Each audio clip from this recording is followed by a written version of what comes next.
वर्धमान स्वामी के शासन में हम सभी विराजते और उनकी यह पावन पीयूष देशना हम सभी के लिए परम उपकारी है। अनादिकाल से हमारी इस आत्मा में जो जन्म, जरा और मृत्यु रूपी रोग लगे, उन रोगों का उपशमन करने वाली कोई परम औषधि है तो वह एकमात्र यह जिनवाणी। भव्यात्माओं, इस संसार में जो सर्वश्रेष्ठ पर्याय, सर्वश्रेष्ठ गति कही जाती है, वह एकमात्र यह मनुष्य पर्याय। और शायद उस मनुष्य पर्याय को शायद उस मनुष्य पर्याय को आप सभी ने किया ना। शायद आप सभी ने उस दुर्लभ महादुर्लभ मनुष्य पर्याय को प्राप्त किया, पर मां का इस दुर्लभ मनुष्य पर्याय की दुर्लभता का हमें आज तक बोध हुआ नहीं हो। जितना हमें धन दौलत बाहर के साधनों की कीमत है, क्या उतनी कीमत हमें अपने पर्याय, अपने जीवन की है? नहीं। मनुष्य पर्याय के जीवन के एक एक अनमोल क्षण हमने कहाँ व्यर्थ गंवाए, शायद इसका भी हिसाब किताब हमारे पास नहीं है। क्योंकि अधिकांश मनुष्यों को ये बोध ही नहीं है कि हम मनुष्य बने हैं। आप लोगों को है? शायद नहीं है, शायद नहीं है। 2 हाथ 2 पैर और एक मस्तिष्क मात्र होने से कोई मनुष्य नहीं होता। 2 हाथ 2 पैर तो बहुत सारों के होते, और वो जीव हो ना हो, खेत में खड़ा हुआ एक, देखा आप लोगों ने खेत में सनी कौन खड़ा होता है? खेत में खड़ा हुआ बिज्जू का भी 2 हाथ 2 पैर, और कई बार आपसे भी सुंदर कपड़े पहनने वाला वो स्टैचू, उसके पास भी 2 हाथ 2 पैर, एक मस्तिष्क है। पर मस्तिष्क हाथ पैर होने पर भी उसके पास दिमाग नहीं है। आपके पास ऐसा विचार कर रहा है हाँ कि ना? सोचने समझने जैसी बात है कि दुर्लभ महादुर्लभ ये मनुष्य पर्याय मिलने पर भी हमने आज तक उस मनुष्य पर्याय की, अपने बेशकीमती मनुष्य जीवन की कितनी कदर की, कितनी कदर की हमने। जितना समय हमने बाहर के साधनों को जोड़ने के लिए लगाया, अगर उसके 5-10% समय भी माँ अपनी साधना के लिए लगाया होता तो शायद साधनों के पीछे दौड़ना नहीं पड़ता।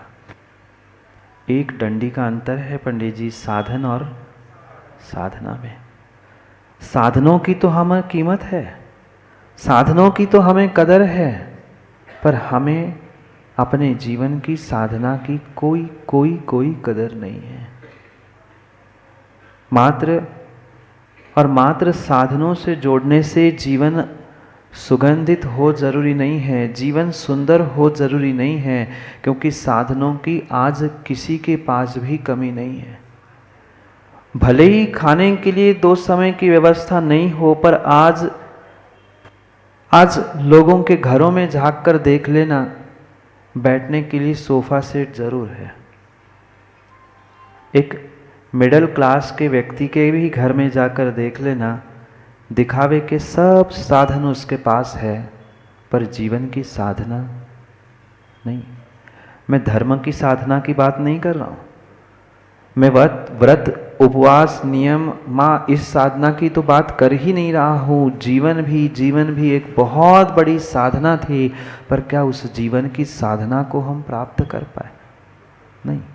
धर्म की साधना तो तथाकथित कई बार हमने प्राप्त कर ली, कई व्रत, कई उपवास, पूजन, पाठ, विधान, अमुक फलाना डिमका, ये सब हमने कर लिया, पर मात्र इतनी साधना से काम बनने वाला नहीं है। पहले जीवन की साधना भी तो समझे।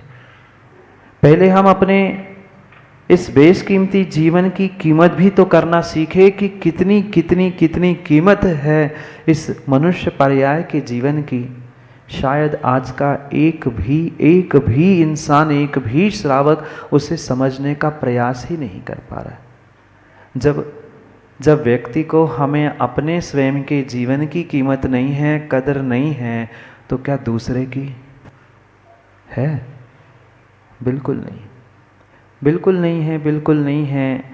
जब तक हमें अपनी स्वयं की पर्याय के एक एक बेशकीमती समय की कीमत और कदर पता नहीं चलेगी, तब तक ध्यान रखना, जीवन कभी कभी अच्छा हो नहीं सकता।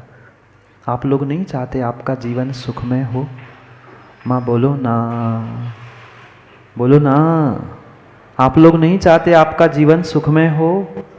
आप नहीं चाहते आपके जीवन में से समस्या, कष्ट, दुख, परेशानी दूर हो? चाहते तो बहुत कुछ है महाराज जी, बहुत कुछ चाहते हैं। आज से नहीं, बचपन 55 सब बीत गया, पर जो चाहते हैं वो शायद आज तक हम प्राप्त नहीं कर पाए। आज तक प्राप्त नहीं कर पाए क्योंकि हमें आज तक समय पर, किस समय पर क्या समझदारी से काम करना है, किसकी पहली अहमियत से पहला पुरुषार्थ करना है, किसकी कीमत करनी, किसकी कदर करनी है, इसका विवेक आज तक हमारे पास नहीं रहा। ऐसा नहीं है कि हमें मौके नहीं मिले, ऐसा नहीं है कि हमें आज तक कोई अवसर अच्छा नहीं मिला। अवसर मिले, मौके मिले, पर विरला ही पुण्यात्मा जीव होता है जो मौके पे चौके लगाकर अपना काम साध्य कर लेता है। हम भी तो सोचे, हम भी तो इंसान बने।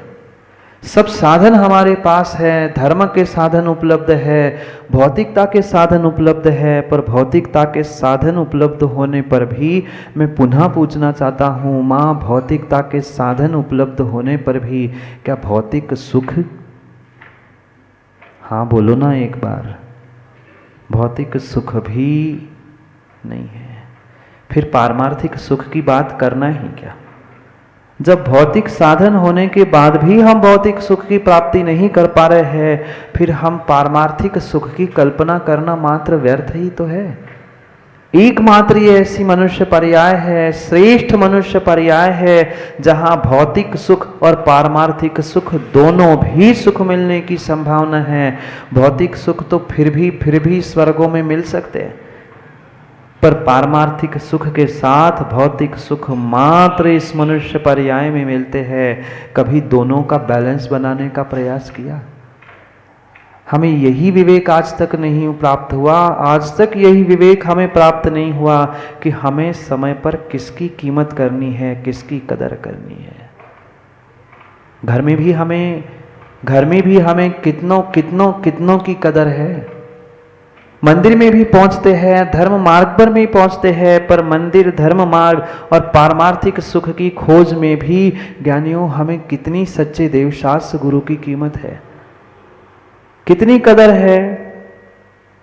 शायद सबके सामने कहने के लिए तो हम बहुत सारी बातें कर ले, पर अपने आप से, अपने हृदय से, अपने मन से पूछ लेना, क्या वास्तव में मुझे अपने सच्चे देवशास्त्र गुरु की कीमत है?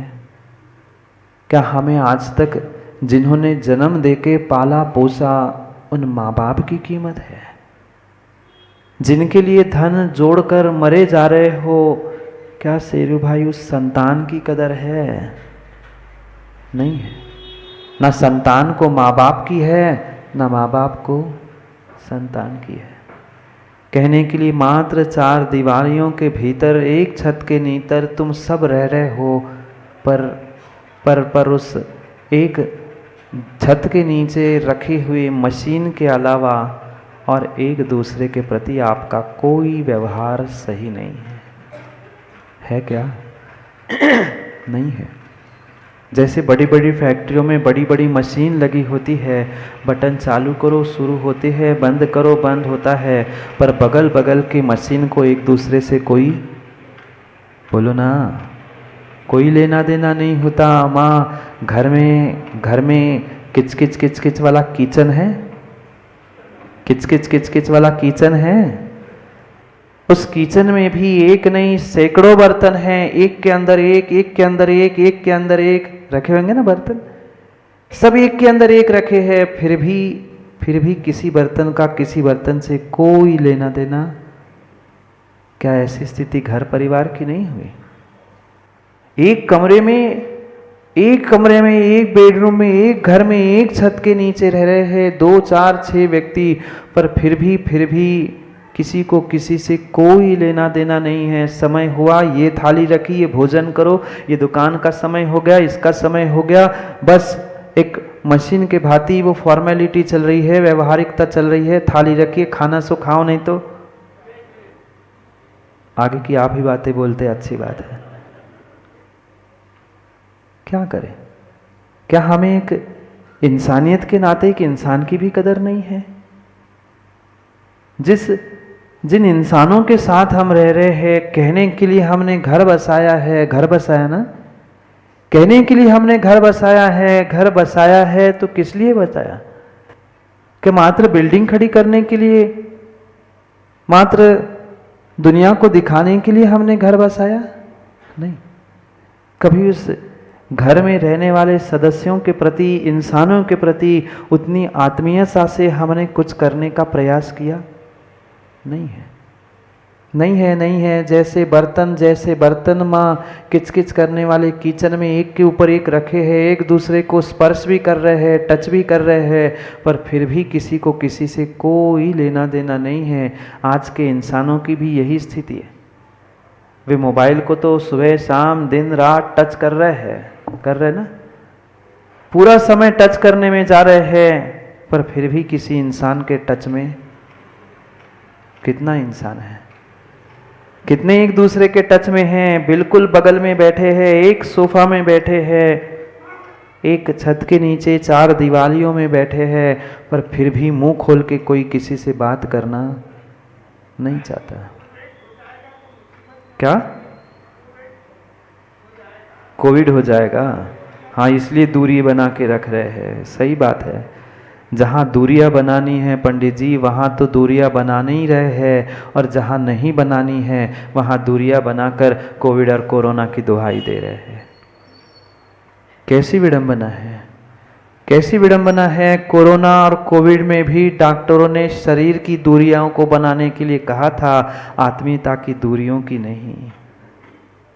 हम शरीर से तो चिपकने के लिए तैयार है, पर हृदय कितने चिपक रहे हैं, मन कितने जुड़ रहे हैं, ये सोचने समझने जैसी बात है। आज मित्र हो, परिवारजन हो, कुछ अवसर मिलते हैं, गले तो लग जाते हैं, पर पंडित जी गले लगने के लिए नहीं, गला दबाने के लिए गले लग जाते हैं। हकीकत यही है, हकीकत यही है। गले लगने के लिए आज कोई इंसान गले नहीं लग रहा है, मौका मिले तो दबोच दूं उसको, यही सोचकर शरीर से तो मर्यादाएं खो दी, शरीर की तो मर्यादाएं खो दी, पर भीतर की आत्मीयता भी हमने उस मर्यादाओं के साथ खोने का ही प्रयास किया है। हमें हृदय से एक दूसरे से जुड़ना था, आत्मीयता से एक दूसरे की भावनाओं को स्पर्श करना था, एक दूसरे की जिंदगी की, एक दूसरे की पर्याय की हमें कीमत और कदर करनी थी। पर कितनी कदर है जब हमें अपने ही जिंदगी की कदर नहीं है, अपने ही स्वयं के पर्याय की कदर नहीं है। हम दूसरे इंसान की, दूसरे के इंसानियत की और दूसरे की जिंदगी की क्या खाक कदर कर पाएंगे, क्या खाक कदर कर पाएंगे। मैं पुनः माताओं और ज्ञानियों आपसे यही बात कहना चाहता हूँ, मात्र 4 दीवालियों में रह लेना ये घर परिवार की व्याख्या नहीं है। पूछो जितने पिता बन चुके हैं वो अपने बेटों को कितना समय दे पा रहे हैं, जो माँ बन चुकी है वो अपने आप से पूछ ले अपनी संतान के लिए हम कितना समय दे रहे हैं, और वो संतान जो संतान बनी है वो भी अपने माँ बाप के बारे में कितना समय, कितनी आत्मीयता और कितना पुरुषार्थ कर रही है। विचार करो, दूसरे को मत झांकना। बहुत आसान होता है दूसरे के घरों में झांक झांक कर देखना, उसके घर में ऐसा होता है, वो बेटा ऐसा करता है, उनकी बहू ऐसी है, वो फलाना, वो डिमका। हम तो महाराज दूध के धुले हैं, हम तो दूध के धुले हैं, पर उनके यहाँ ऐसा होता है, उन्होंने ऐसा किया, उन्होंने ऐसा किया। अरे तूने क्या किया ये भी तो कभी सोच ले। मेरा व्यवहार कैसा है, मेरे परिणाम, मेरी परिणति कैसी है। बहुत बहुत बहुत आसान होता है माँ दूसरों की परीक्षा कर लेना, पर अपने आप को आजमा लेना बहुत कठिन है। सबको आजमा लिया आज तक, सबको एक एक व्यक्ति को टोनो तुमने आजमा आजमा कर देख लिया। क्या बेटा सही बेटा है, बेटे की माँ सही है कि नहीं, माँ मेरी माँ सही है कि नहीं, सबको तो व्यक्ति ने आजमा लिया, पर आज तक जिंदगी में कभी अपने आप को आजमाने का व्यक्ति ने प्रयास किया ही नहीं। बोलो ना सुनील पंडित जी, किया? अपने आप को आजमा के देख लो, अपने आप को आजमा के देख लो, अपने आप को आजमा के देख लो, अपनी स्वयं की कदर करना सीख लो कि मैं भी तो कुछ हूं, मेरी जिंदगी भी तो कुछ है। कब तक माँ दूसरों के लिए जिंदगी जीते रहेंगे? कब तक दूसरों को मनाते हुए हम अपना समय बर्बाद करते रहेंगे? नहीं मनाया आज तक? कितनों को मनाया? 24 घंटे में एक आध 2-4 बार किसी ना किसी को तो मनाना बोलो ना पड़ता ही है। किसी ना किसी को मनाना ही मनाना पड़ता है। जब किसी को मनाना ही है तो हम अपने मन को ही मना लेना। किसी ना किसी मीत की खोज करते ही है, कहीं ना कहीं प्रीत खोजते ही है, तो हम अपने में और अपनों में खोज लेना। पर समस्या यही है, जहाँ हमें प्रीत दिखानी थी, जहाँ हमें प्रेम करना था, जहाँ हमें वात्सल्य और जहाँ हमें आत्मीयता दिखानी थी, वही बैठकर हम हर समय परीक्षा करते रहे कि कौन कैसा है, कौन कैसा नहीं है। माँ बाप ने मेरे लिए क्या दिया, माँ बाप कहते बेटे ने मेरे लिए क्या किया। बस हिसाब किताब के अलावा घर परिवार में आज और कुछ होता ही नहीं है। क्या करे, आजकल के भक्त भी पंडित जी ऐसे ही हुए हैं। आजकल के तथाकथित भक्त भी ऐसे हुए हैं, आजकल के तथाकथित भक्त भी ऐसे ही हुए हैं। वे तो गुरु से ही बहस करके कहते आपने क्या दिया, मैं तो इतने साल से आपकी सेवा कर रहा हूं, मैंने तो सब कुछ आपके लिए किया है, पर मुझे क्या मिला। अरे मिलने के लिए ही गुरु से जुड़े थे, मिलने के लिए गुरु से जुड़े थे, मिलने के लिए गुरु से जुड़े थे, तो जुड़े ही काय को थे।